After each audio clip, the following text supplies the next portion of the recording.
This is a boomless sprayer. Now, they make them in all kinds of shapes, sizes, varieties, etc. This happens to be an ag spray equipment one, and I'm going to show you a few things about them, such as how to calculate what the broadcast path is, how many gallons per acre you're putting down, and a few other things. Now, if you just so happen to be fortunate enough to have one of those on your sprayer, these are instructions, or an operator's manual, or both. If you happen to be lucky enough that your sprayer has it with it still, you won't need any of these calculations, because it's going to tell you all the things I'm going to teach you how to figure out, such as, so for ours, it shows us that the operating data for the 1800 nozzles, and ours is the number 20 nozzle, shows us the 30, 40, 50, and 60 PSI data, ranging anywhere from 5.1 gallons a minute to 7.1 gallons a minute, and a swath of 54 feet all the way up to 58 feet. Let's test that and see if it's accurate. So first and foremost, this is a boomless sprayer, meaning that it doesn't have any booms. There's no other nozzles, just one nozzle that's designed to basically make a fan, and you're going to see that right now. I'm going to show you a little clip of it. Now, the second part of this operation that's really important is how many PSI we're running. Now, PSI doesn't mean how many gallons per minute we're running. It's not talking about volume. It's talking about pressure, resistance to flow.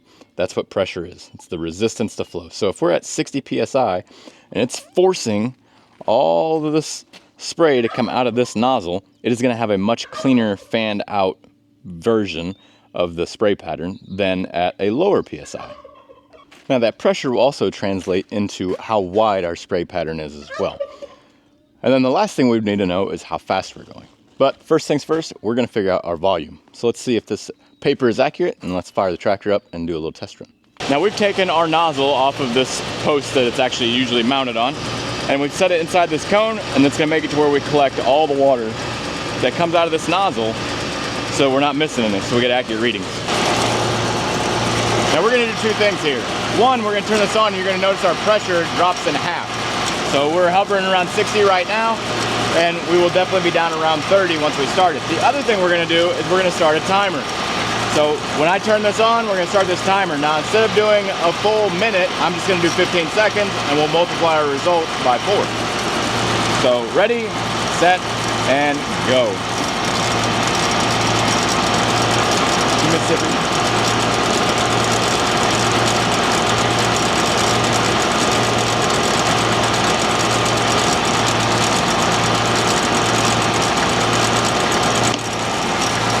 And you notice that our pressure dropped down to 30 PSI. Like I said, it's going to be about in half.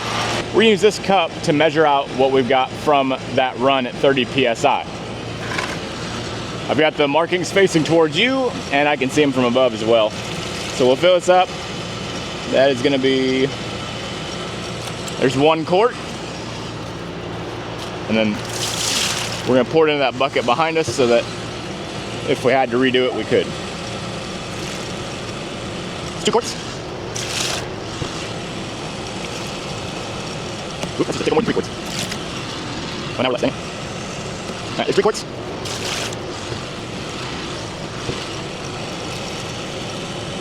We're going to be just under 4 quarts. Looks like we're going to be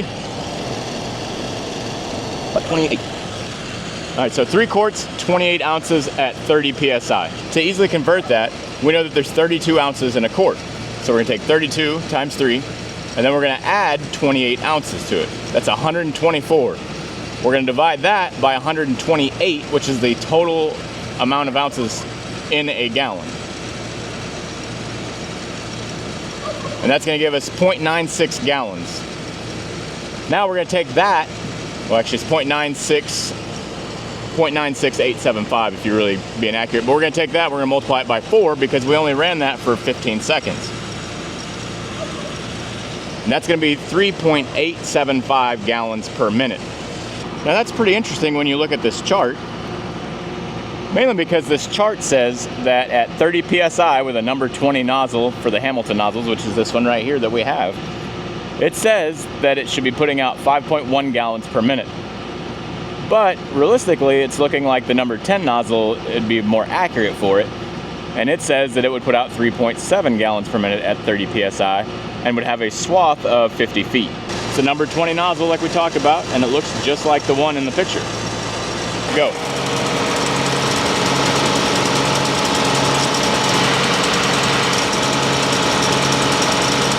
So it just tickle over 40 PSI there.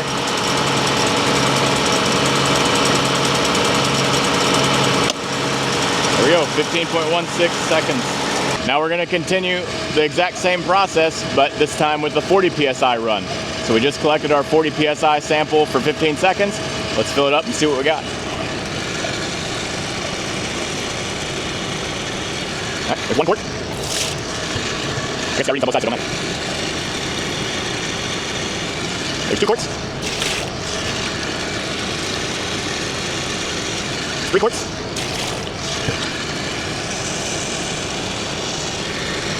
Oop, that's tickle high. There we go. That's 4 quarts. That's 1 gallon. Plus whatever this is. Which, we're gonna put another thing. All right, because it's hard to get an accurate reading for smaller amounts than this, we're gonna use this other little cup. All right, so 6 ounces. So 4 quarts and 6 ounces, so 1 gallon, 6 ounces. Now this time, since we already know 4 quarts is a gallon, we don't have to calculate that part, but I do need to calculate, convert 6 ounces into a decimal of a gallon, which is very simple. We're gonna take 6 and divide it by 128, because that's how many ounces are in a gallon, like we talked about before. That is gonna give us 0.046, it's gonna give us 0.046875 gallons. So we're gonna add 1 to that because we had a whole gallon, right? But again, it's a 15-second run. We're gonna multiply that by 4. That gives us 4.1875 gallons per minute. Now let's see what our book says. So going back to it again, for the number 20 nozzle at 40 PSI, it should be 5.9 gallons per minute. But again, we're closer to that number 10 at 4.2 gallons per minute. One more time.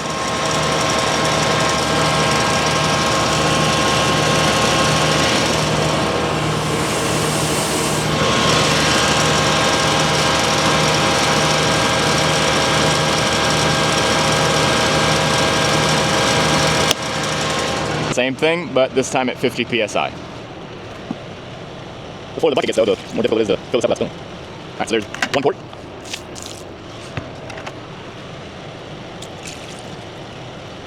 That's 2 quarts.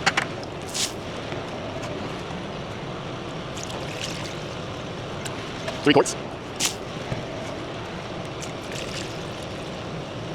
Whoops, a little too much. 4 quarts. Okay, now we're good. 5 quarts. Yeah, we're gonna calculate this one. All right, so 5 quarts plus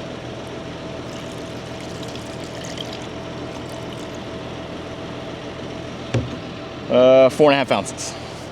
All right, so 5 quarts times 32, 160 plus 4.5 ounces. So 164.5, we'll divide that by 128, because again, that's a gallon. And that gives us 1.28515625 gallons. And we're gonna multiply that by 4, because again, 15 seconds.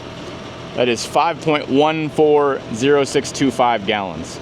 Let's see what the book says. So same thing, if we look at our book, it says that we should be at 4.6 gallons on the number 10 nozzle, which was what we were thinking, that maybe we just had it mislabeled.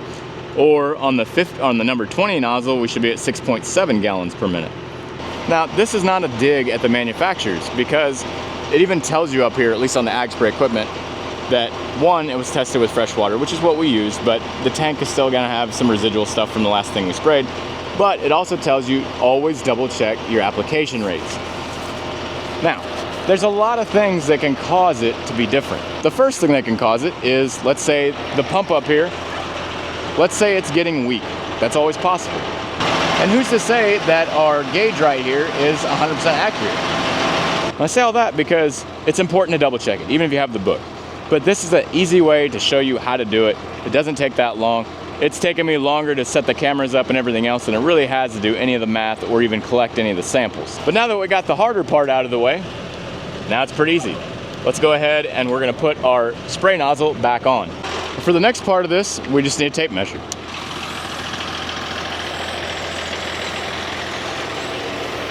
Now, we have this tape measure set up to where it's 30 foot at the very center where the nozzle's at. Mainly because I know I'm not gonna go farther than 60 feet broadcast spread total.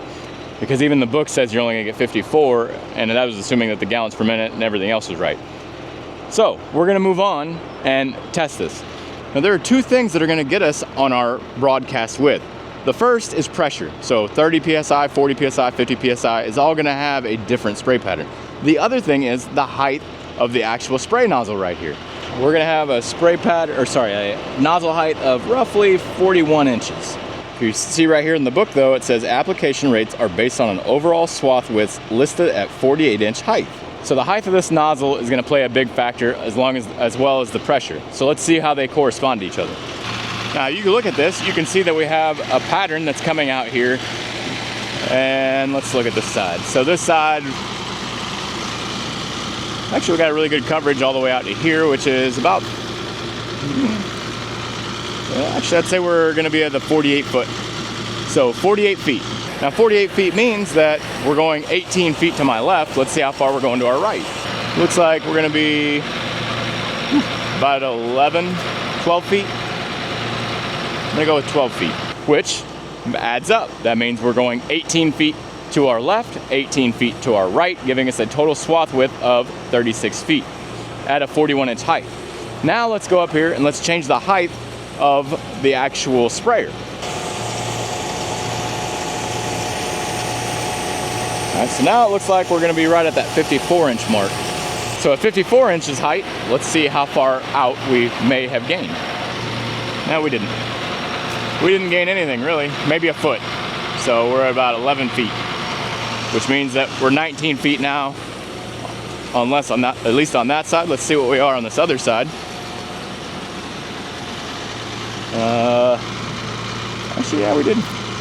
Getting decent, yeah, so I'd say the same.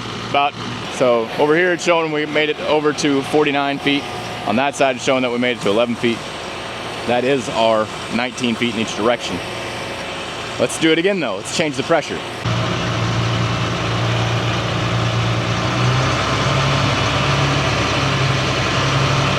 All right, so now we're still at 54 inches. We're at 40 PSI. And at 40 PSI, I'd like to say you can see the pattern there pretty well. And I'm gonna still say we're at 50 feet. So yeah, we've came out a little bit more, which means we're going 20 feet to this side. Let's see what we're going to the other side. Our spray pattern also looks much better. Notice it's not nearly as big of droplets. Let's see where we're at over here. Looking like we're gonna be, yeah, we'll go right here. We're gonna go right here. Oh yeah, so we're same thing. So we've actually made it a foot further on this side. Looks like we're probably closer to the 9 foot mark. Again, we got the 30 foot mark here in the center. Now let's see what we get at 50 PSI.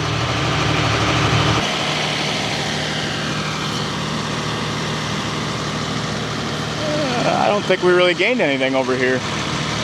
Yeah, maybe a foot. So it looks like we're at 51 feet. That spray pattern looks amazing now. I like that much better.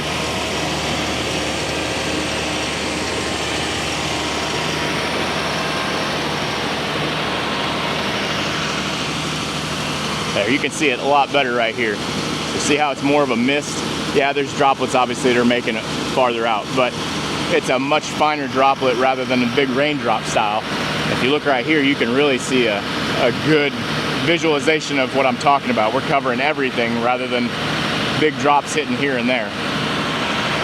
Now let's look at our distance. Our distance, we have a very good coverage, probably all the way out to right here. And that's gonna take us, actually we're about the same still, maybe 8 feet. So we gained a little bit. So that'd be 22 foot to one side and 21 to the other. So we're still only around 40 feet. All right, so that was our 50 PSI. Let's see what 60 looks like. Oh, I'd say we got good coverage to here. This is probably where I'd stop it, which is still 51 feet.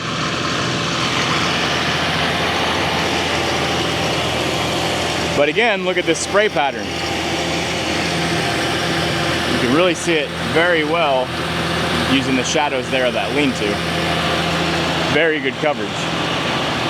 And if I look out here, I am way out here now. I'm easily covering to right here, which is probably 6 feet.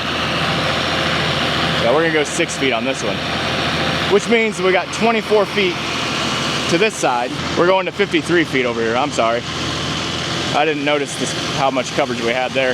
It's harder to see it because there's not a dark background to really compare it against.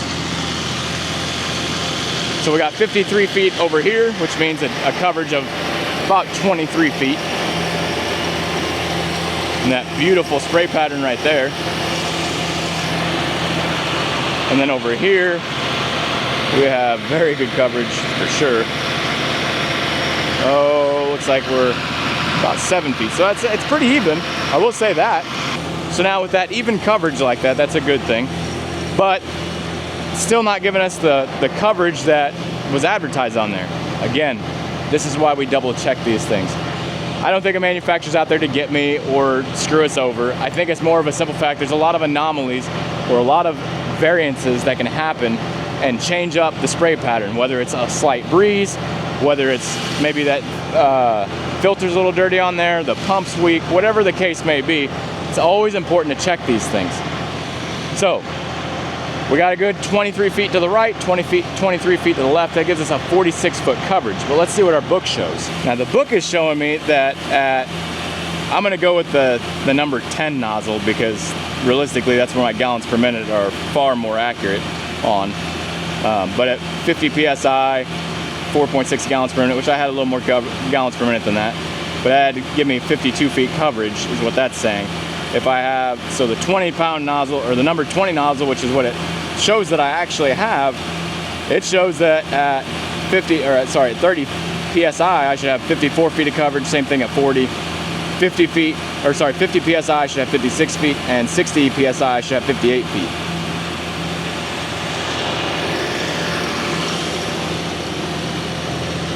Now again, I don't think that a manufacturer's out to screw us. I'm sure that that's why they say, hey, make sure you're double checking these things. There's a lot of variables that can be at play here.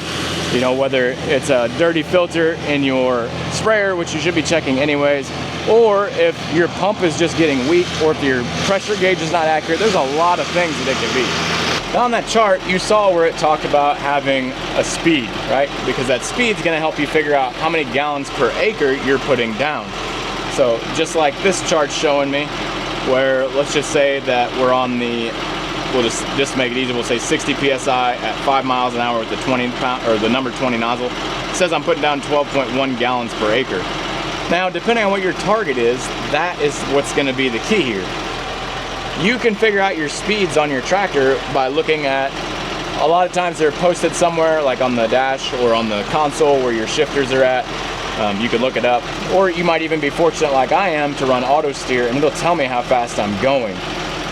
Now those speeds are important, and like I said, knowing your RPM for your PSI is important because again, you can compare it right here to this chart if your tractor has that, or you can even look it up online probably. But knowing that is how you're going to calculate your gallons per acre, because at the end of the day you need to know how many gallons per minute you're flowing, which we figured out. You need to know what your swath width is, which we figured out. The other thing you're going to need to know is your speed.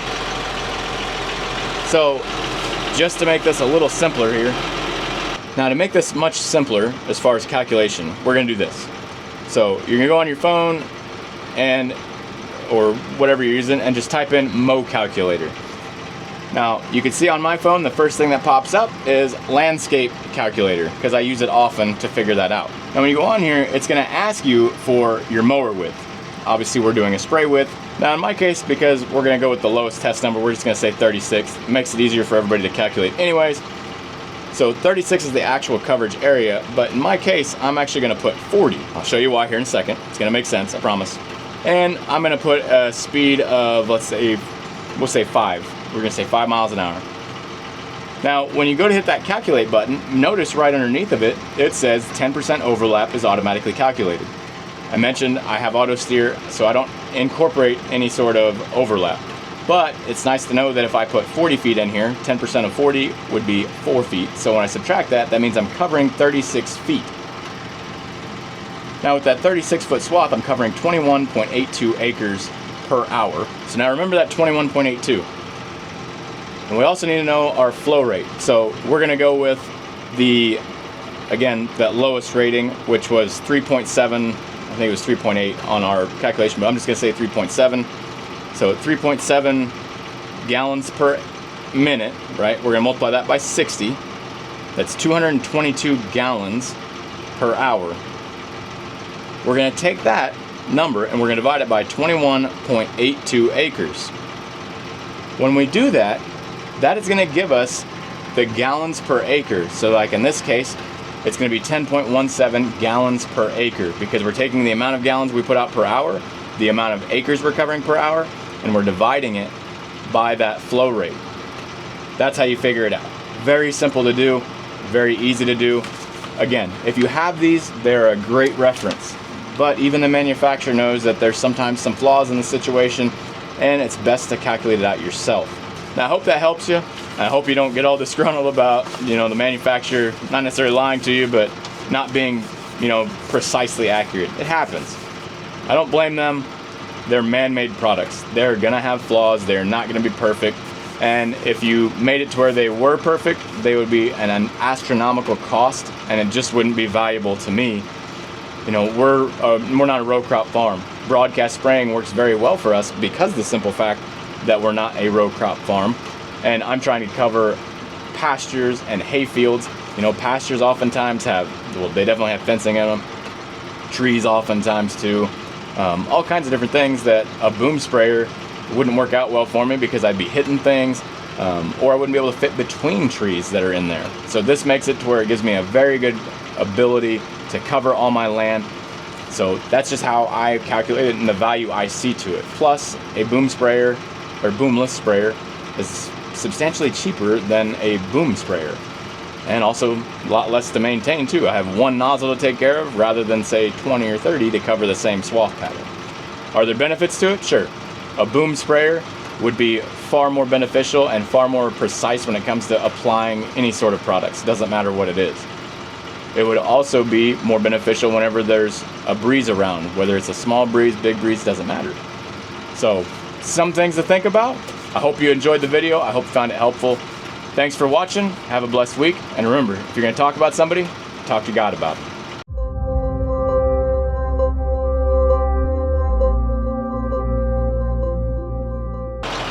Now, there are a lot of things to take into consideration here. So, for instance,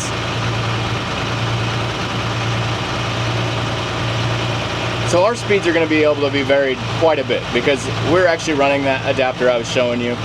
So we're on the 1,000 side of our tractor, but we're running a 540 PTO pump. So we have a lot of variables for our speed here, because at 30 PSI with this 1,000 PTO adapter to 540, we're only running about 1,200 RPMs.